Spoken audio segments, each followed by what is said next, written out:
Today I'm celebrating the writer Robert Anton Wilson. I mean, it's funny to call him a writer. Of course, he was a writer, but he was so much more than that. I would describe him as a mystic, a philosopher, someone who really researched the workings of the brain and how it is that we can affect our reality. And when I say the brain, really I mean the mind. To think of it as just this organic muscle that's sitting within our skulls is really limiting the capacity of our human psyche. So Robert Anton Wilson I first discovered through a book called The Cosmic Trigger, which is an absolutely amazing read, very eclectic, lots of short chapters, very easy to get into, that asks so many questions and explores so many different themes, largely conducting an exploration of the mind. It's just an excellent book that I highly recommend to anybody. Of course, Robert Anton Wilson really became famous through his book, the Illuminati trilogy, which is really the reason that we have seen so much exploration of themes of conspiracy and paranoia over the last 30 or 40 years. It's really difficult to underestimate the impact that this book had, which was basically a fantasy, but also touching on some very real themes. And it's, it's a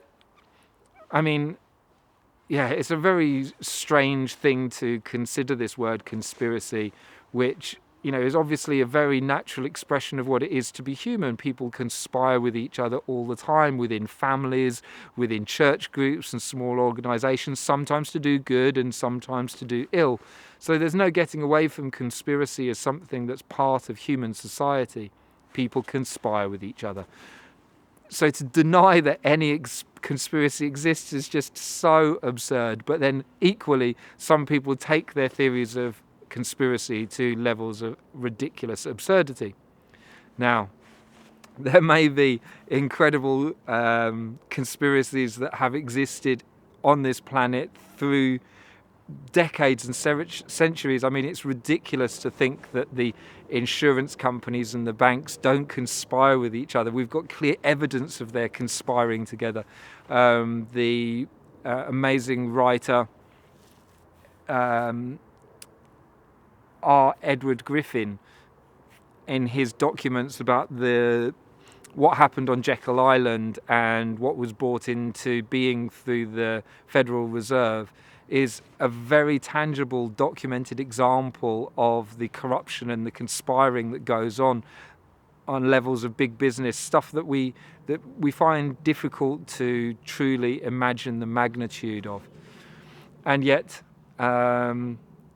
some people then use conspiracy as a means for not taking personal responsibility, and that then, if we exist in a world where we ascribe everything that happens to a big they, a them that we can't describe, that we can't point to, we do ourselves an enormous disservice. So I think that he asked a lot of very provocative questions that ask us to take responsibility for our reality and take a role in this reality, to realize that we are co-creating the reality that we exist in, to really take charge of our minds to the best of our abilities.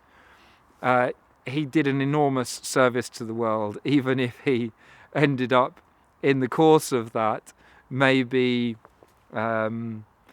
shaking the blanket underneath which our reality is pinned to such a degree that it's ended up probably causing some distress along the way. But that's the manner of all truth. It causes upset. And so today I wish to celebrate Robert Anton Wilson for the effect that he's had on my life, because he's someone who's brought many giggles, many smiles to my face whilst exploring material of enormous depth. So today I'm celebrating Robert Anton Wilson.